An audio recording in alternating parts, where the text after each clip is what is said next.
교회도 정말 하나님과 교통하고 있는 참된 진리를 갖고 하나님과 교통하고 하나님이 교통하신다는 명백한 증거들이 나타나는 그런 교회가 있습니다.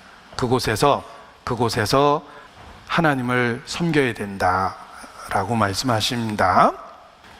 저희 집안은 어머니께서 외정 때 교회를 다니기 시작했고, 그리고 그 신앙을 평생 지키셨습니다.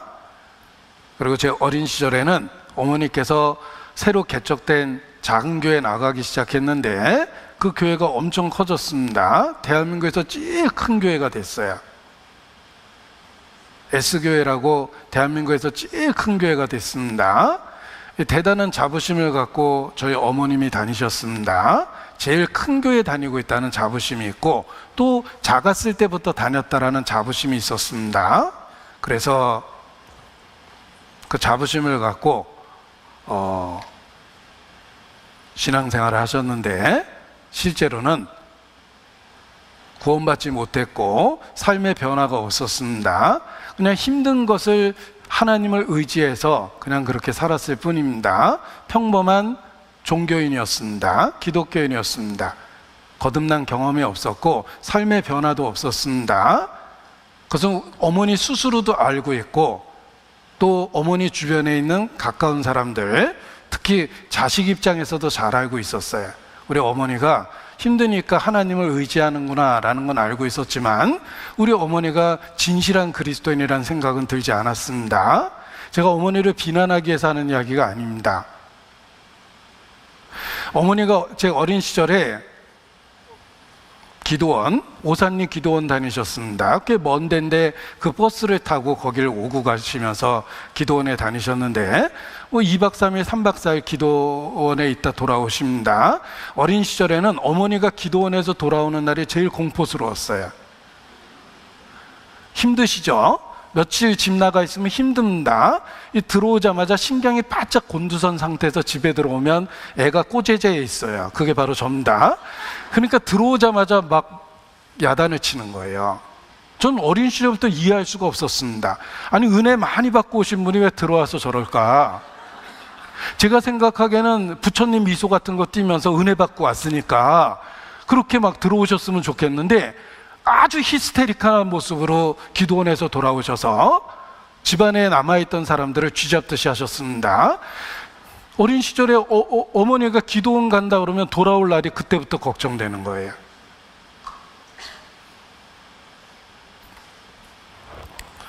그러한 저희 집안에 진짜 복음이 들어왔어요.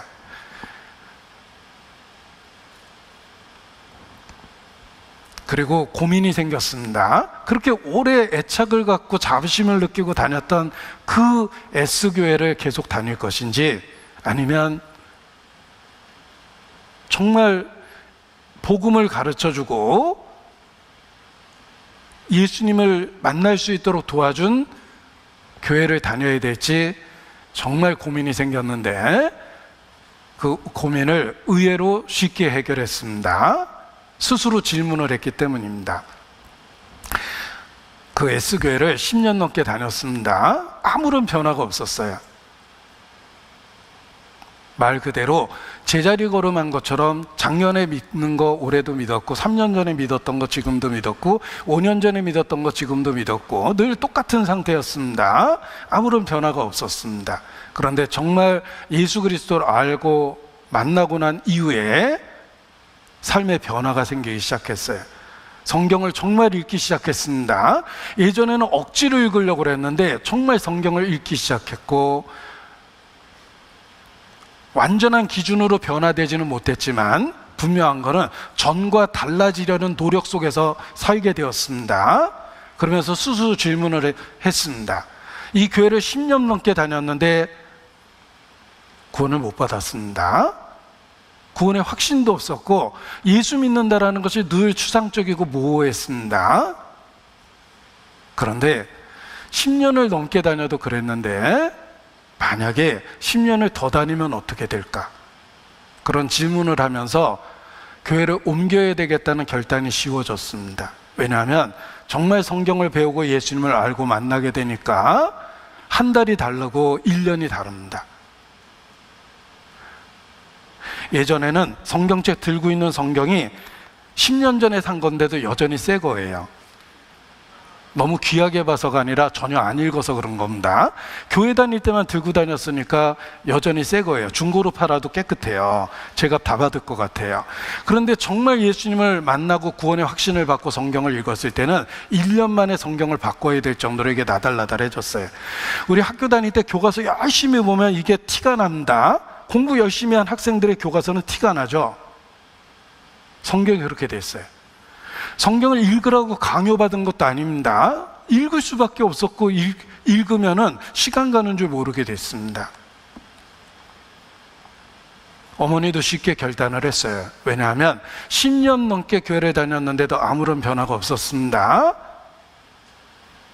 그런데 올바른 교회를 만나고 예수 그리스도에 대해서 올바로 알고 믿게 됐을 때에는 엄청난 변화들이 생기기 시작했습니다. 그래서 쉽게 그렇게 애착을 갖고 오래 다녔던 교회를 옮길 수 있었던 것입니다. 우리 개인에게도 열매라는 변화가 있어야 되고 교회에도 열매라는 변화가 있어야 됩니다. 혹 반복되는 교회 생활 속에서도 아무런 변화가 없다면 먼저는 자기 자신을 살펴보십시오. 내게 어떤 문제가 있는 건 아닐까? 나에겐 어떤 문제를 찾을 수 없고 내가 정말 하나님을 열심히 찾으려고 했음에도 불구하고 아무런 변화가 없다면 틀림없이 그 모임이 뭔가 잘못된 거예요. 올바른 교회에 있다면, 구원받지 못했다면 불안감을 감출 수 없습니다. 마음에 끊임없는 경고를 받습니다. 성령이 두루 역사하기 때문에 성령의 경고를 받는 거예요. 구원을 받았다면 성령이 주시는 위로를 경험합니다. 그런데 무변화, 무반응, 무감동 속에서 1년, 2년, 3년, 5년 보내고 있다면, 그리고 자신의 삶에 정말 아무런 변화도 없다면 뭔가 치명적으로 많이 잘못된 겁니다. 주님이 역사하시면 성령과 능력을 기름 붓듯 하시고 하나님이 함께 하시기 때문에 그 역사하심의 결과가 있다는 것입니다. 그래서 시작은 우리 마음의 변화가 생기고 언행의 변화가 생기며 내가 속해 있는 그 교회 그 안에도 그런 변화가 가득하다는 것입니다. 그래서 하나님이 참으로 함께 하시고 있다는 것을 알게 되는 것입니다. 때로가 아니라 제 자신의 경험 속에서도 그렇습니다. 저는 1985년 그때 대학교 4학년 때였습니다. 그때 정말 예수님을 개인적으로 체험적으로 확실히 알고 믿게 됐습니다. 구원의 확신이 생겼습니다. 그런데 그 확신이 생겨서 만나는 사람들에게 계속해서 예수님에 대해서 이야기할 수밖에 없었습니다. 그 중에 저한테 고등학교 시절부터 전도하려고 했던 목사 아들이 있었습니다. 신학대를 가서 목사가 됐습니다. 먼저 저보다 오랫동안 신앙생활을 했던 친구입니다. 그 친구가 저에게 교회에 대한 나쁜 이야기를 하기 시작했습니다. 우리 교회를 비난하는 그런 이야기를 저한테 했습니다. 너 그 교회 다니면 안 된다고 한마디로 이야기를 했습니다. 그래서 나는 이 교회를 통해서 성경을 알게 됐고 예수님을 만나게 됐는데 혹시 내가 만난 예수님에 대해서 뭐 잘못된 게 있는가? 아니면 내가 알고 있는 성경에 대해서 혹 잘못된 게 있는가? 혹시 네가 잘못됐다고 생각하면 좀 알려달라고 제가 알고 믿고 있는 내용을 아주 진실하고 자세히 이야기를 했습니다. 그 친구는 제 이야기를 들으면서 너는 교과서 같은 이야기만 하고 있다. 딱 신학 교과서에 있는 이야기처럼 교과서 같은 얘기만 하고 있다. 너의 말 속에 틀린 건 없지만 내가 속한 모임이 잘못된 거다. 이런 식의 논리를 펼쳤습니다. 그런데 적어도 이 교회는 나한테 내가 알지 못했던 예수님을 알려주었고 만나게 해주었고 구원의 확신을 얻게 해주었고, 그리고 그 이후 내가 믿는 예수님에 대한 끝없는 증거들을 성경을 통해서 계속해서 볼 수 있게 해줬습니다.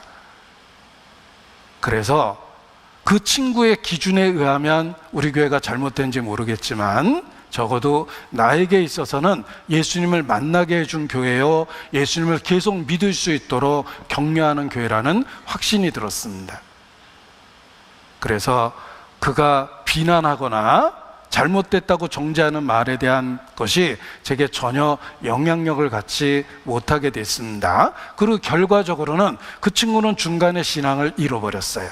그렇게 자신만만하게 창세전부터 택함받았다고 주장하던 그 친구는 중간에 신앙을 잃어버리고 불신자가 됐습니다. 그런데 그가 비난했던, 내가 믿고 있는 것에 대해서 비난했던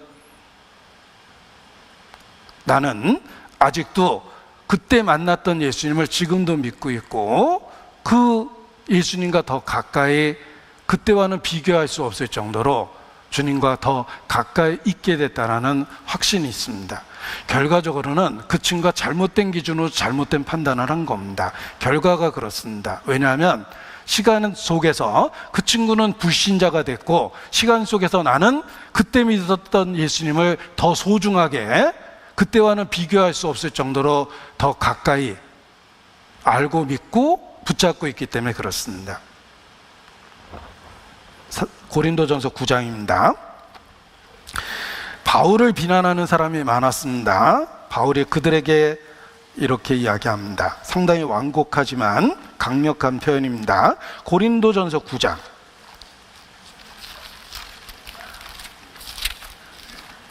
1절 2절, 고린도전서 9장 1절 2절입니다.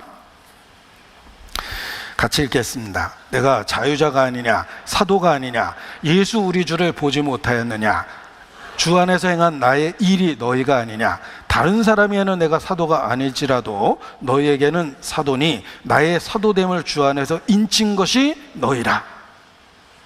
자, 바울을 엄청나게 비난하는 사람들이 많았습니다. 바울은 사람들의 비난 속에서도 자기 일을 묵묵히 했습니다. 진짜 사도입니다. 사람들의 격려와 칭찬 속에서 일하는 건 거짓 선지자도 그렇게 합니다. 사람들의 비난과 핍박 속에서도 바울은 끝까지 사도로서의 위치를 지켰습니다. 왜냐하면 그가 진짜 사도이기 때문에 그렇습니다. 바울 당시에 많은 사람들이 바울을 공격했습니다. 그 공격은 외적인 공격, 안 믿는 사람의 공격뿐만 아니라 내적인 공격, 교회 안에 있는 사람들이 사도 바울을 비난했습니다. 이런저런 이유로 사도 바울의 사도권을 문제 삼았습니다. 그가 쓴 글을 보면 그럴듯하잖아. 그런데 직접 만나보면 말에 힘이 없어. 그게 바울의 실체야. 바울의 과거 알잖아. 그가 얼마나 끔찍하게 교회를 핍박했는지, 그의 과거가 그런 이런저런 이유로 바울을 비난했습니다. 바울은 그 비난 속에서도 자기 일을 계속했습니다. 그러면서 이렇게 자신을 변론합니다. 내가 사도가 아니라 하더라도 적어도 너희에게는 사도다. 왜냐하면 주 안에서 행한 나의 일이 지금 믿고 있는 너희 자신이다. 너희에게 있어서 적어도 나는 사도가 되었고, 내가 사도 됐다는 걸 인친 것이 바로 너희 자신이다. 이렇게 표현하고 있습니다. 이 고린도 성도들은 바울로 말미암아 예수님을 믿게 됐습니다. 그리고 하나님과 교통하고 새로운 영적 경험을 하고 있습니다. 그 예수님을 전해준 사람이 바울 자신이었습니다. 자신이 전도했던 그들에게 비난받고 있는데, 너희가 처음 신앙을 시작할 때 너희가 어떻게 예수님을 알고 믿게 됐는가? 하나님이 나를 사용해서 너희를 예수님을 믿게 하지 않았냐? 적어도 내가 사도라는 걸 하나님이 확증시켜 준 것이 적어도 너희가 변화됐던, 너희가 결신했던 그것이란다. 이런 식의 표현을 한 것입니다. 교회가 그렇습니다. 우리가 어떻게 예수님을 개인적으로 알고 믿게 됐습니까? 여러분 꿈속에 다니엘처럼 계시받았습니까? 다메섹 도상에서 초자연적인 빛을 경험했습니까? 아닙니다. 교회가 증거해주는 예수님을 알고 믿은 것입니다. 적어도 교회가 사람들은 어떻게 이야기할지 몰라도 내가 믿고 있는 예수님을 전해준 그 교회가 나에게 있어서는 사도이며 사도된 것을 하나님께서 확증해 준 겁니다. 같은 논리로 그렇게 설명할 수가 있습니다. 올바른 교회는 올바른 결과가 나타납니다. 그래서 그야말로 어둠에서 빛으로 사탄의 권세에서 하나님의 아들에게로 돌아오는 수없이 많은 사람들이 있고 그들의 확실한 간증이 있고 경험이 있습니다. 그 열매와 결과가 없었다면 저 자신도 계속해서 전도를 못했을 겁니다. 낙심될 일이 너무 많습니다. 하나님은 내가 하는 일이 결코 헛되지 않다는 것을 확실한 결과로 보여주셨기 때문에 그 일을 계속 할 수 있었던 것입니다. 교회도 그렇습니다. 선교지 가서 정말 감동스러운 것은 확실한 삶의 열매를 볼 수 있기 때문에 큰 교훈을 받습니다. 감동을 받습니다. 아주 위험한 동네 외국 선교지에서 밤에는 여기 올 수 없어요 라고 하는 위험한 동네 신방을 갔는데 동네 자체가 위험하고 사람 자체가 위험합니다. 잠재적인 범죄자들이에요. 그런데 그 위험한 동네에서 구원받은 사람이 그 전에는 이웃과 똑같은 모습으로 살았는데 전혀 다른 모습으로 살고 있습니다. 그 변화는 사람이 설득해서 만든 변화가 아닙니다. 성령께서 그 마음의 변화를 준 겁니다. 아주 오래전 내게 변화를 주셨던 그 성령께서 동일하게 그런 변화를 주신 거예요. 올바른 교회 속에는 올바른 결과들이 나타나고 있다는 것, 열매들이 있다는 것을 확인할 수 있습니다. 우리 시대에는 특히 대한민국에서는 이단 시비를 자주 합니다. 한기총, 한교총, 이게 뭐의 약자인지도 잘 모를 정도로 이렇게 혼란스러운 교회 단체들이 있습니다. 그들이 연합적으로 이단 시비를 벌입니다. 만일 똑같은 상태에서 우리 교회가 미국에 있다면 정말 성경적이고 복음적인 교회라고 주변 사람들이 이야기할 겁니다. 그들은 편견과 선입견이 없습니다. 그런데 대한민국에서는 툭하면 이단 시비를 벌입니다. 제가 한기총, 한교총 그랬지만 그들은 온갖 비리에 연루되어 있어요. 뉴스를 도배합니다. 도덕적인 상상할 수도 없는 타락을 하고 있으면서 이권에 개입해 있으면서 자신들의 경건한 척 이단 시비를 벌입니다. 그것이 하나님 앞에 얼마나 큰 죄인 줄 알아야 됩니다. 나면서 소경된 자가 예수님을 만났습니다. 눈이 열렸어요. 그런 변화가 세상에 어디 있습니까?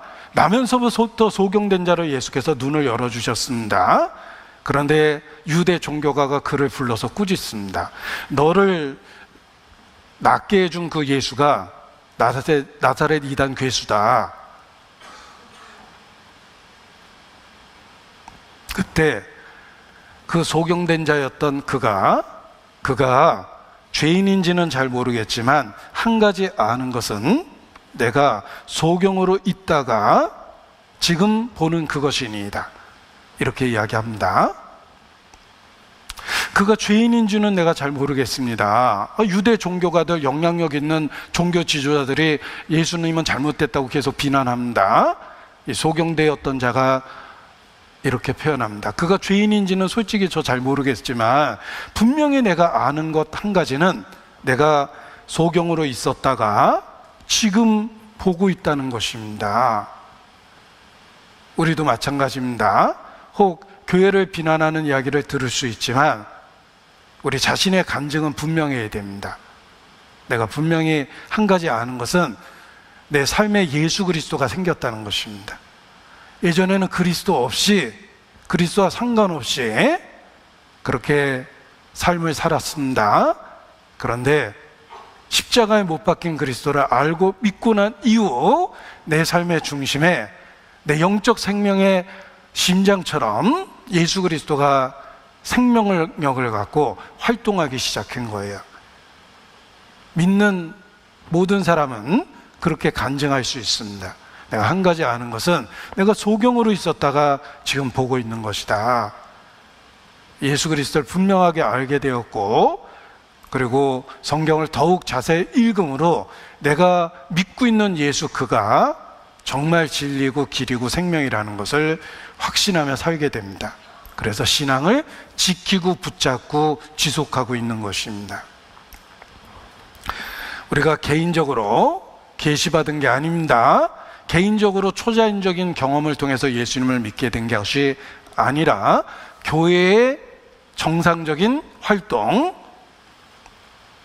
그것을 통해서 예수님을 알고 믿게 됐습니다. 우리가 전도 집회를 반복적으로 하는 것처럼 보이지만 우리 자신도 그 집회를 통해서 예수님을 발견하고 알고 믿게 되었습니다. 해마다 수양회가 반복적이라고 생각되지만 우리가 그 수양회를 통해서 우리 자신이 내가 믿고 있는 예수 그리스도에 대해서 더욱 확실해지고 신앙을 계속 지속할 수 있는 것입니다. 교회가 우리에게 소중한 이유입니다. 교회를 통해서 우리가 예수님을 알고 믿고 신앙을 지속하고 있기 때문에 그렇습니다.